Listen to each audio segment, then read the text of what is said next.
Усім прывітанне, з вами по-ранейшаму Зміцер Лукашук, і мы працягваем абмяркоўваць падзеі ў Беларусі і за яе межамі. І працягнем мы абмяркоўваць з маім чарговым госцем. Гэта доктар палітычных навук, кіраўнік Варшаўскага цэнтра палітычнага аналізу і прагнозу Павел Усаў. Добрый дзень, спадар Павел. Вітаю. А вось па шчырасці, я тут сказаў, мы працягваем абмяркоўваць падзеі ў Беларусі. А ёсць што абмяркоўваць? Вось калі браць сённяшні дзень, што абмяркоўваць? Якія падзеі сёння ў Беларусі? Напэўна, прыцягнута ўвага амаль усіх у той ці іншай ступені заявамі пра пачатак забастоўкі, хаця гледзячы на тое, як выглядаюць бягучыя строкі у шмат якіх беларускіх незалежных СМІ, то фактычна можна канстатаваць, што забастоўка нават ці прызыў да забастоўкі нават не стаўся нагодай да глыбокіх нейкіх дыскусіяў, каментароў, аналізаў. Напэўна, ўжо было ўсё сказана перад пачаткам гэтай забастоўкі, і хутчэй сёння можна толькі канстатаваць, што прагнозы амаль у 90% тых, хто крытыкаваў такое паспешнае рашэнне, яны спраўдзіліся. Сёння, вот першага, вот там былі, можа быць, спадзяванні у арганізатараў, ці, цяжка сказаць арганізатарамі, я не ведаю, там была якая арганізацыя ці не, але тых, хто заклікаў да забастоўкі, што 1 числа вось бах, і ўсё спыніцца, усе выйдуць баставаць. Але можа рана рабіць высновы, можа заўтра пачнуць выходзіць, паслязаўтра падцягнуцца іншыя. Гэта хутчэй такі ўжо жартаўлівае пытанне. Ніхто не верыць збольшага ў тое, што з прызыву да забастоўкі адбудзецца нейкая сістэмная насамрэч падзея, якая можа паўплываць на далейшы лёс палітычных працэсаў у Беларусі. Бо калі якая заўгодна падзея, асабліва ў такіх крытычных сітуацыях, у якой знаходзіцца Беларусь, яны адбываюцца імгненна, калі на гэта ёсць унутраны патэнцыял грамадскі, калі на гэта ёсць моцнае запатрабаванне з боку грамадства і палітычная воля. Не толькі сярод тых, хто застаўся ў Беларусі, але нават і перш за ўсё сярод тых, хто знаходзіцца, скажем так, на вяршыні палітычнага руху, ці тыя ці іншыя палітычныя цэнтры. Але мы нават бачым тое, што не было кансалідаванай пазіцыі усіх палітычных цэнтраў. На жаль, мы мусім казаць не пра адзіны палітычны цэнтр, а пра розныя палітычныя цэнтры, розныя палітычныя ініцыятывы. Нават сярод гэтых палітычных ініцыятываў не было скансалідаванай, скаардынаванай пазіцыі, не было адзінага яснага інфармацыйнага пасылу, бо кіраўнікі гэтых цэнтраў да канца самі не верылі ў тое, што прызыў да забастоўкі можа зрэалізавацца. А калі няма веры у тое, што ты робіш, ці да таго, да чаго ты заклікаеш, то, безумоўна, эфект ад гэтага дзеяння будзе вельмі, зеро, будзе нулявы. А што яшчэ казаць пра грамадства, якое заражаецца вось гэтай верай з боку палітычных кіраўнікоў ці палітычных лідараў. І самае сумнае, што ўжо пасля 1,5 гады, або сённяшні дзень, вось калі мы кажам пра забастоўку, ён добры тым, што мы можам прааналізаваць, у якім стане апынулася дэмакратычная супольнасць пасля году і некалькі месяцаў пратэстаў 2020 году.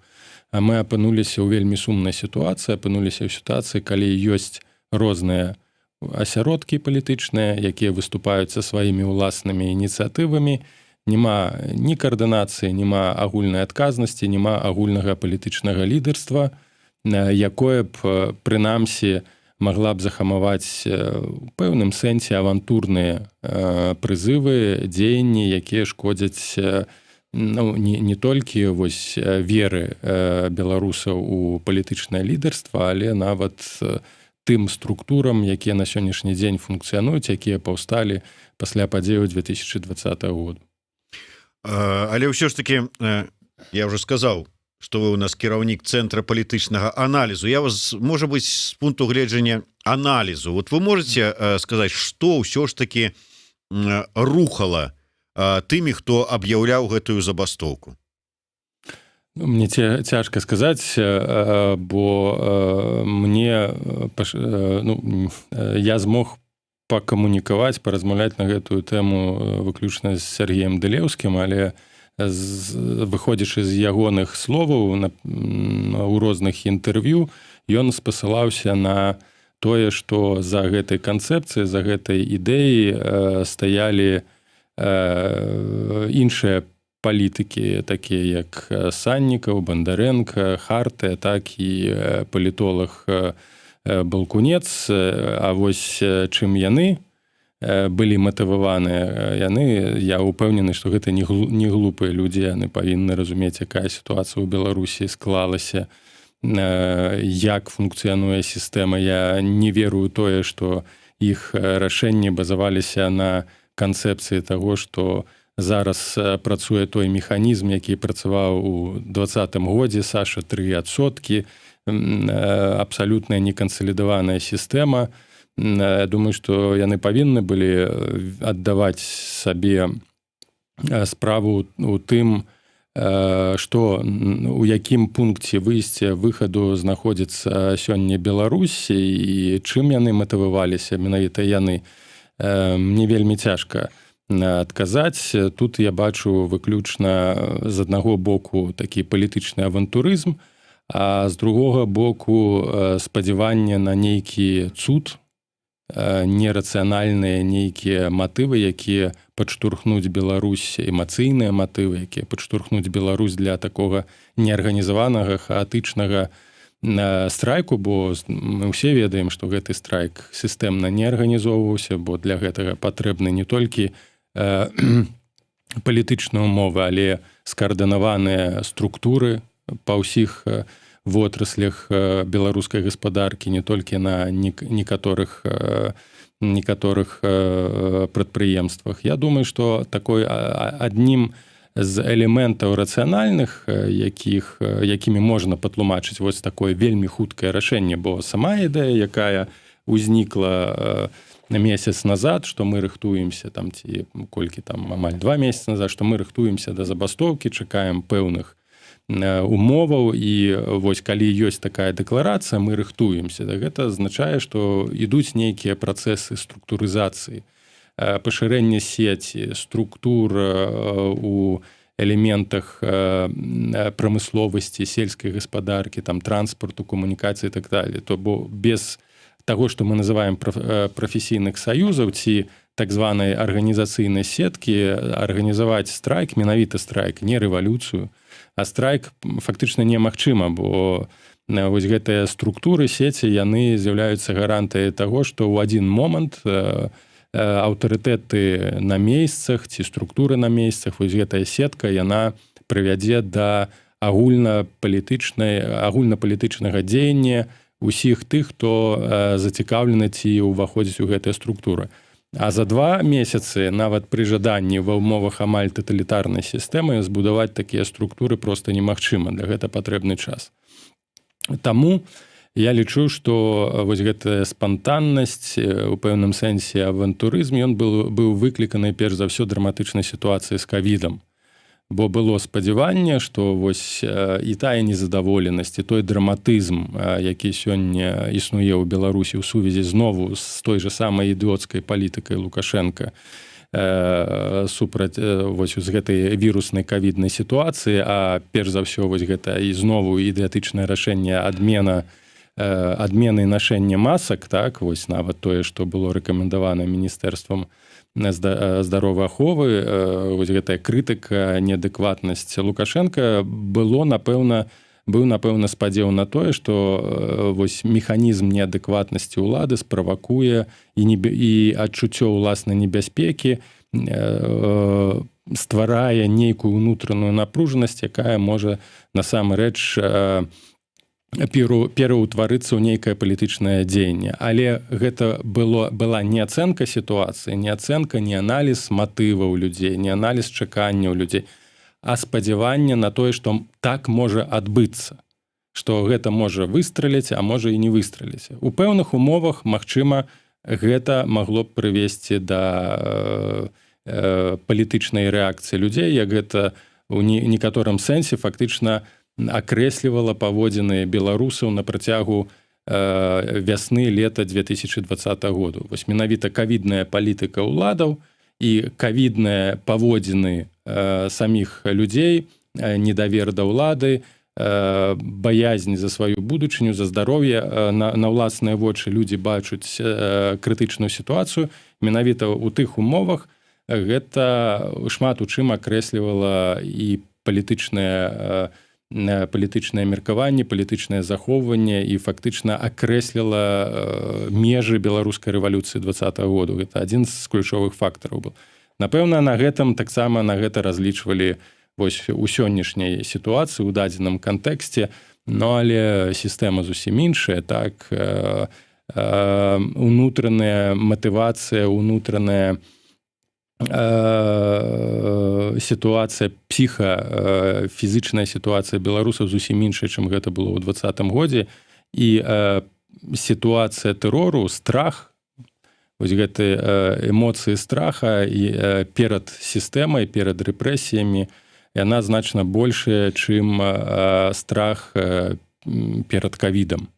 Бо мне падаецца, што вось можна такім чынам гэтую сітуацыю акрэсліць сёння. Ну да, тым больш, што гэтую прымаўку у одну раку не зойдзеш двойчы ніхто не адмяняў. Вот, а я прыгадываю там сітуацыю з тым жа самым пасля аварыі на Чарнобыльскай АЭС, як это ўсё адразу ўзрушыла людзей, колькі страхаў было, а потым да чаго-то прывяло праз поўны год. А дзе тая радыацыя? Вы бачыце, я не бачу. А вот малако, ну, тут плавала некалькі радыацый зверху, я іх вось скінула і ўсё. Я тут паправлю, што у нас рака зусім іншая. Рака зусім іншая. Калі ў 20-м годзе гэта быў такі больш-менш спакойны поток палітычны, так, у які можна было ўвайсці там, то зараз гэта фактычна вадаспад. Калі мы глядзім на тую палітыку, якую праводзіць сістэма, палітыку тэрора, і гэта ўжо фактычна не ўваход у рэку, так, гэта ўжо скок у рэку з рызыкай зламаць галаву, шею. Наш глядач Максим піша: не вельмі разумею, пра што вы. Ёсць штаб Ціхановскай, НАУ Латушка, штаб Бабарыка, усе астатнія не маюць значэння. Чаму вы кажаце, што паміж імі нема каардынацыі? Сапраўды, з аднаго боку, ёсць, безумоўна, паміж гэтымі ўсімі структурамі пэўныя, можа быць, нейкія там, як это мягка скажем, шарахаватасці, нескаардынаванасць пэўная, але тым не менш у адным рэчышчы яны працуюць. А вось калі ўзяць тых завадатараў гэтай забастоўкі, пра якія вы кажаце, пра якіх казаў Дылеўскі, узгадваючы, хто стаіць, хто яго натхняў ці там спадвігаў на гэта. Вучайце, можна, конечно, посціць у сябе ў Фейсбуку талерку з котлетамі, але гэта цябе не робіць відавочным і значным гульцом сёння. Вось менавіта ў гэтым-то і праблема, што тварам гэтай ініцыятывы групы быў Сергей Дылеўскі, які з'яўляецца сябрам прэзідыума каардынацыйнай рады, так, які уваходзяць вось у гэтую групу людзей, якую вы назвалі новай, скажем так, апазіцыі, штаб Бабарыка, штаб Ціхановскай, штаб Латушка, хаця ўжо сам факт, што мы налічваем групы, не адзіны нейкі, не кажам пра адзіны дэмакратычны рух, так, адзіны кансалідаваны дэмакратычны рух, а кажам вось пра гэтыя групы ўжо сам па сабе сведчыць пра тое, што такой унутранай кансалідацыі няма, павінна быць адзіны рух, адзіны цэнтр, адзіная палітычная воля. А той факт, што так ці інакш пасля ініцыятывы Дылеўскай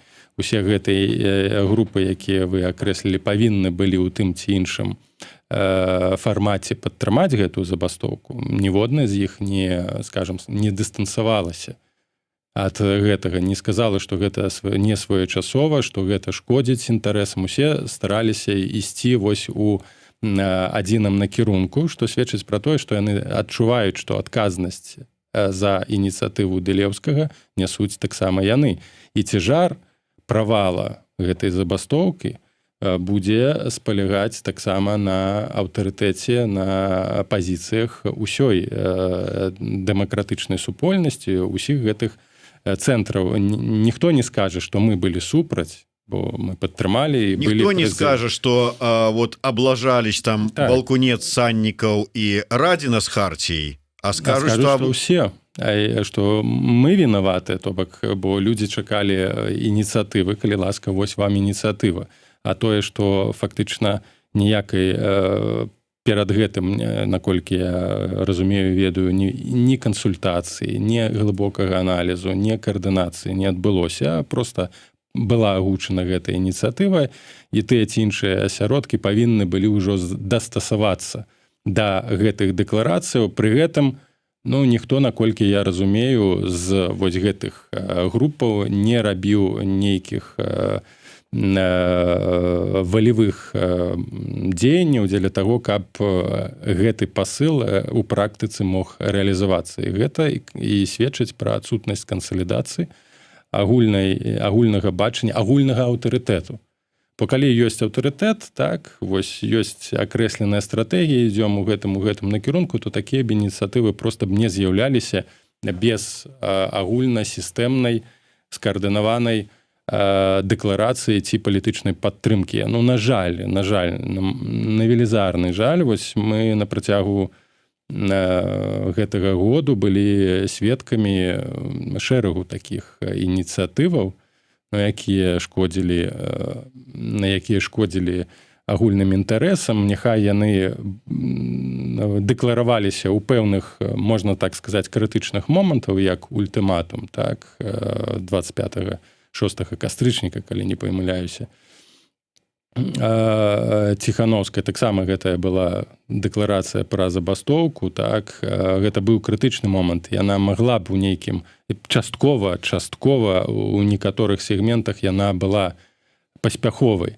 Але знову без сістэмнага дзеяння, без сістэмнай падрыхтоўкі, без вось гэтых структур, пра якіх я казаў на кожным прадпрыемстве, без прафесійных скансалідаваных групаў, якія будуць ціснуць менавіта на адміністрацыю там шпіталя ці школы ці на завода, гэта будзе толькі ініцыятыва асобных людзей, асобных групаў людзей, якія не будуць чуць падтрымкі, не будуць чуць салідарнасці, не будуць ведаць, што вось мы не пойдзем працаваць, і заўтра ўвесь Менск станець. Вось калі вось гэтае пачуццё ёсць, а не спадзяванне на авось, можа стаць, а можа не стаць. Людзі будуць дзейнічаць толькі ў той момант, калі яны будуць на 100% упэўнены, што сёння выйдуць усе. А гэтай упэўненасці няма. І мінулы год ультыматум, так, ён гэта вельмі яскрава паказаў, а мінуў ўсё ж такі год. І высновы можна было б зрабіць з улікам таго, што зараз сістэма цалкам змянілася, што тэрор проста прыгадвае па шмат якіх параметрах тэрор Савецкага Саюзу. Там таксама, я хочу сказаць, былі там спробы забастоўкі. Новачеркасск, так, калі рабочыя выйшлі, бо не было чым есть, кошты падняліся, у Польшчы былі, у Познані забастоўкі яшчэ ў перыяд нават такіх жорсткіх рэпрэсіяў, але гэта былі адзінкавыя ініцыятывы, якія скончваліся вельмі брутальна і сумна для пратэстоўцаў. І вось гэтага аналізу, я так разумею, зроблена па прычынах правалу, недахопу рэсурсаў, ацэнкі, не было зроблена. І такіх ініцыятываў было некалькі. І я так думаю, так я бачу, гледзячы на тое, што мы маем зараз, мы вось плывем у тым же самым накірунку, у тым же самым фарватары агульна, я кажу, не разумеючы таго, што змяніўся і рэльеф, і змяніліся абставіны, што ўжо алігатары з'явіліся ў рацэ, і што ўжо не так проста змагацца з гэтай сістэмай, без каардынаванай, кансалідаванай пазіцыі ўнутры Беларусі. Тады как бы ну тут можна по-рознаму ставіцца да таго памятнага допісу Артёма Шраймана, які ўстаў нагодай для разбору, для бомбёжкі у стрыме Чалага. Тым не менш, словы яго пра тое, што я не веру ў такую адарванасць заяўнікоў забастоўкі ад рэчаіснасці у Беларусі, я падтрымаю, напрыклад. І ў такой сітуацыі ці не падаецца вам, што гэта такая выглядае як спланаваная правакацыя найперш супраць офіса Ціханаўскай, ну а заадно і супраць астатніх вось гэтых новых, так бы мовіць, цэнтраў сілы. Зараз гэта можна ацэньваць як заўгодна, як і правакацыя, як і сабатаж, як і палітычны авантурызм, тым больш, што ў нашай сучаснай гісторыі палітычнага авантурызму было даволі шмат. Мне, ну, шчыра кажучы, цяжка даць ацэнку, канкрэтна назваць гэта правакацыяй. Это можа быць на сённяшні момант што заўгодна. Пытанне, што з гэтым рабіць. Тое, што мы ўжо зараз маем... А вы бачыце ўвогуле магчымасці для выйсця з гэтай сітуацыі? Са страйка, то ўжо не, акрамя негатыўных наступстваў, то гэта ўжо наўрад ці будзе выхад з тварам можа з гэтага нейкі быць. Пытанне... Чым тычыцца гэта ўсіх? Як тых, хто заяўляў, так тых, хто не заяўляў. Канешне, гэта тычыцца ўсіх. Пытанне, што з гэтым рабіць. Як не дапусціць у будучым ну, такіх ініцыятыў. Ну, фактычна, праблема ўся ў тым, што ўжо мы яшчэ да забастоўкі бачылі даволі паважны ўнутраны крызіс, так, унутры нацыянальна-дэмакратычнага руху, бо калі б гэтага крызісу не было, калі б была б насамрэч тое, што я казаў, воля, палітычны аўтарытэт, то такіх бы ініцыятываў у прынцыпе б не ўзнікала. Вось гэта ініцыятыва і аўтаномнае дзеянне вы зараз фактычна вінаваціце Ціханаўскую тым, што яна аўтарытарызм не праяўляе. Ну, ведаеце, лідарства, мне ўжо такія пытанні задавалі, лідарства палітычнае і аўтарытарызм — гэта розныя рэчы. Лідар — гэта аўтарытэтны чалавек, гэта не аўтакратар, які кожнае сваё ідыёцкае рашэнне выдае як за апошнюю праўду, ісціну. Так, лідар ўсё ж такі ён накіроўвае тое, гэта як капітан, так, капітан карабля. Он лідар, ён адказны за гэты карабель, на якім мы ўсе плывем. Калі такога кіраўніка, так, няма, які будзе ведаць, на якім накірунку плыве гэты карабель, ён раней ці пазней проста патонець альбо станець на мель.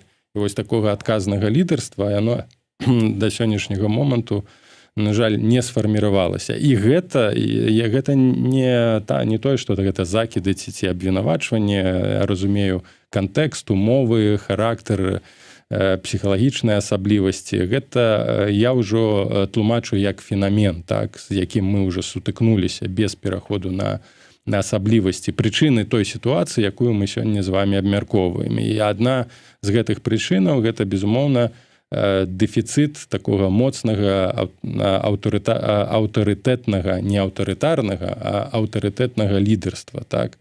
Калі аўтарытэт кажа, не, гэта не своечасова, калі людзі, якія лічаць сабе апазіцыянерамі, так, якія нібы змагаюцца за адзіную ідэю, канцэпцыю, за зменную ўладу, не лічаць сябе абавязанымі скансультавацца з офісам Ціханаўскай ці з іншымі групамі палітычнымі, не лічаць сябе абавязанымі выступіць адзіным фронтам, то гэта сведчыць пра сур'ёзны крызіс агульны, сістэмны, а не толькі недахоп ці дэфіцыт лідарства. Але дэфіцыт вось гэтага аўтарытэту і лідарства, ён, безумоўна, спрыяе вось з'яўленню такіх ініцыятываў, якія, на жаль, аслабляюць увесь наш палітычны рух. Давайте, можа быць, крыху на іншую тэму. Ну, тут не іншая тэма, тут працяг этой тэмы.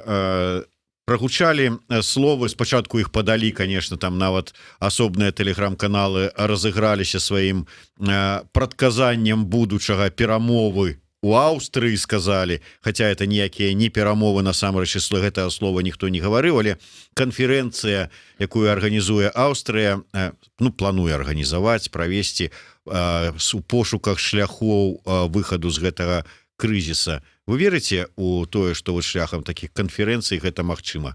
Не, канешне, бо гэтыя канферэнцыі могуць мець вынік толькі выключна, калі гэта канферэнцыя пераможцаў, так? Калі гэта канферэнцыя тых, хто можа дыктаваць сваю палітычную волю і дыктаваць пэўныя умовы, калі фактычна гаворка вядзецца пра, у пэўным сэнсе, капітуляцыю, так, пра стабілізацыю сістэмы пасля сыходу там Лукашенка, так, ёсць прыклады там, так, тая ж Пацдамская, ці Ялтинская, ці Тегеранская канферэнцыя, калі фактычна вось ужо акрэсленая палітычная сіла абмяркоўвалі умовы амаль перадзелу свету пасля пабеды, але яны ўжо былі ўпэўнены ў тым, што яны перамогуць. Гэта, ну, на жаль, гэта працяг, нават не на жаль, такія умовы, так склалася сітуацыя, гэта працяг той палітычнай кан'юнктуры, якая склалася. Іншых механізмаў, акрамя канферэнцыяў, нейкіх агульных дыскусій на сённяшні момант ані ў дэмакратычнай супольнасці, ні ў захада не засталося. Я прыгадаю, што гэта адна з тых ініцыятываў, пра якія зараз ніхто асабліва не жадае ўзгадваць. Памятаеце, гэты галасаванне за перамовы, так, якое адбылося там у сакавіку гэтага году, якая павінна было нейкім чынам стварыць ці прымусіць Лукашенка на перамовы. Тады прагаласавала за гэта на платформе «Голас» 760 000 чалавек. Хто-небудзь памятае яшчэ пра гэту ініцыятыву, і тады гаварылася, што хіба ў Аўстрыі таксама павінна быў бы адбыцца дыялог з прадстаўнікамі ўлады.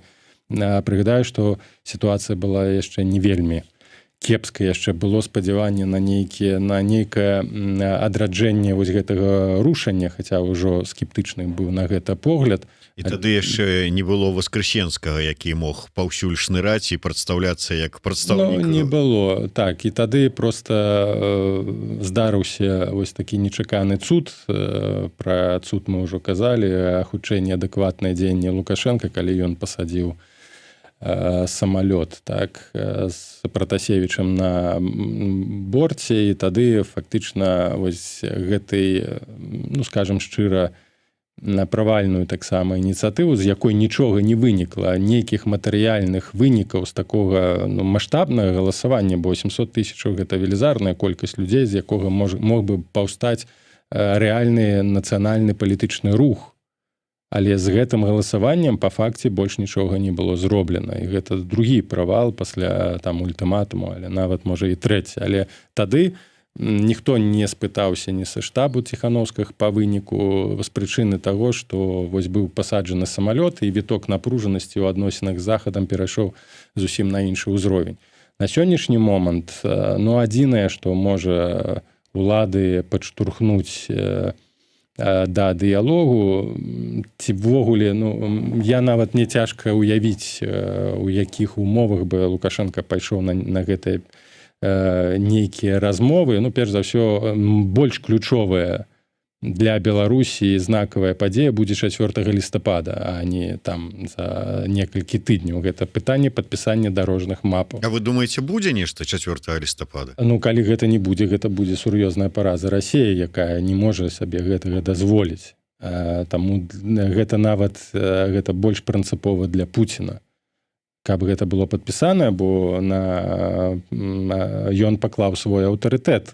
Тады ўсе СМІ, у тым ліку беларускія, будуць казаць пра абсалютны правал, не імпатэнтнасць палітычную Пуціна, які ўжо не мае нейкіх механізмаў уплыву на Лукашенка.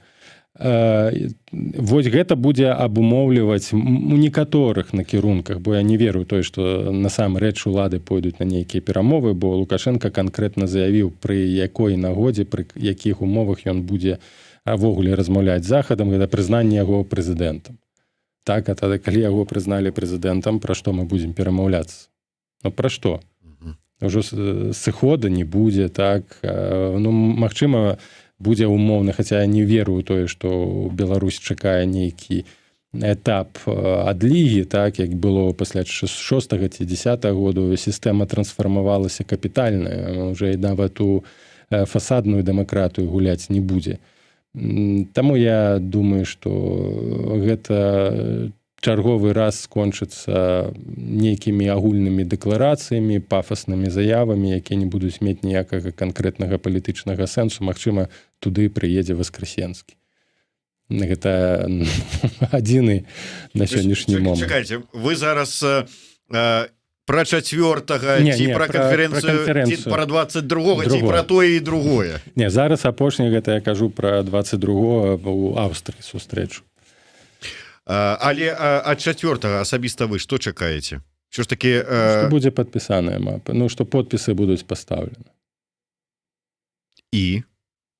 Ну, пачнецца новы этап у будаванні саюзнай дзяржавы. Пасля на гэтым, безумоўна, Расія, перш за ўсё, гэта будзе адзначаць як пэўны прарыў і сваю геапалітычную перамогу, як стварэнне дадатковых механізмаў уплыву, кантролю на Лукашенка, і будзе пашыраць прастору для палітычнага ціску, бо у дадзенай сітуацыі Расія дзейнічае па прынцыпу салямі, так, адкройваючы, адрызаючы па кавалку ад беларускай незалежнасці і ад магчымасцяў Лукашенка нейкім чынам лавіраваць, хаця ўжо нават гэтых магчымасцяў няма, але нейкім чынам прытрымліваць вось гэты ціск. Мы ўжо бачым на сённяшні момант некалькі сур'ёзных прарываў з боку Расіі ў дачыненні да Беларусі, бо акрамя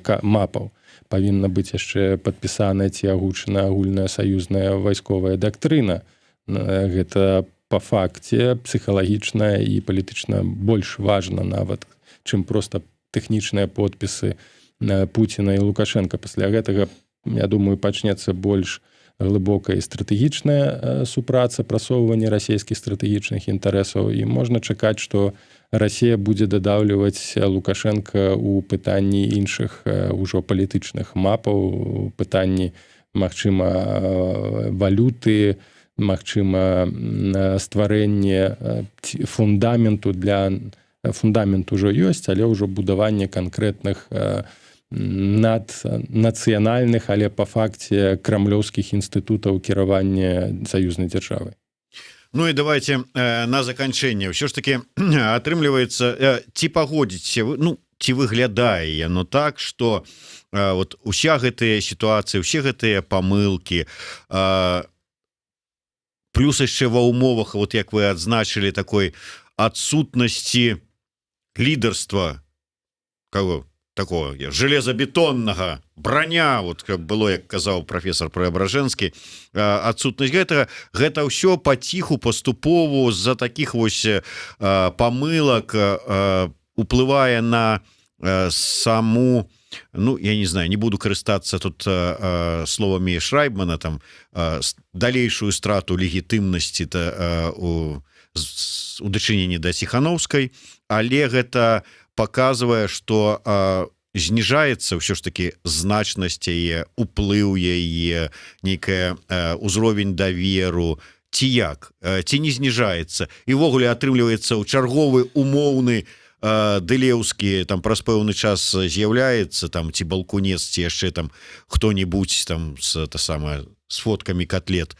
з'яўляецца, а вінаватая па выніку Ціхановская? Па выніку, на жаль, вінаватая яна. І каб гэта, ну, для нашых новых палітыкаў яны павінны зразумець, што Беларусь, вось дэмакратычная, яна супрацьстаіць сістэме жорсткай, брутальнай, сістэме негуманны, антыгуманны, і б, моцнаму палітычнаму лідарству, то бок Лукашенко, як бы там не называлі, там 3% ці 1%, у яго ёсць моцная прага вышэй за жыцця, прага да ўлады. І супрацьстаяць гэтаму можна толькі маючы сістэматызаваную дзейнасць, скаардынаваную дзейнасць і моцнае палітычнае лідарства. Калі вось гэтых двух умоваў няма, ну, на жаль, дэмакратычны рух, дэмакратычны пратэст, ён сказаны на занепад, на вось паступовы крызіс, распрушванне ўнутраных рэсурсаў, распрушванне рэзерваў і фактычна вось гэтую сегментацыю, з якой мы маем сёння дачыненне. Адзінае, што можна па факту зрабіць, хаця ўжо гэтыя колькі мы ўжо перажылі гэтых мемарандумаў, так, за гэтыя 27 гадоў, аб'яднанняў, кансалідацыю, якія ні да чаго не прывялі. Бо не было ані аўтарытэта адзінага, пакуль што у Ціхановскай яшчэ гэты аўтарытэт і яшчэ энергія легітымнасці застаецца. І па факце неабходна больш-менш здравыя канструктыўныя сілы нейкім чынам сабраць і фактычна дамовіцца пра нешта.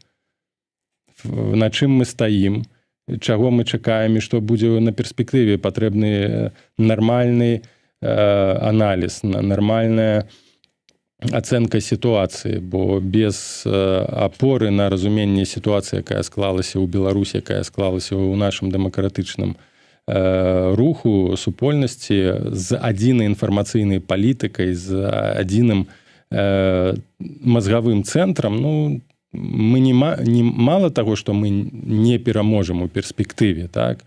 Але з гэтым мы не зможам кіраваць, нават калі б адбыўся цуд, не змаглі б кіраваць і паспяхова прайсці этап трансфармацыі палітычнай. Калі кожны там цягне адзеяла на сабе і жадае рэалізаваць нейкія вузка эгоістычныя групавыя інтарэсы, нават не групавыя, а проста такія вось сектавыя інтарэсы, у выніку мы страцім проста краіну. Да, не хочется ни краіну страчваць, але і новага дракона мець не хочется, які толькі і можа, калі верыць Шварцу, забіць папярэдняга дракона. Ну што ж, дзякуй вялікі. Павел Усаў, Зміцер Лукашук, слухайце і глядзіце нас, рабіце самі свае высновы, думайце галавой.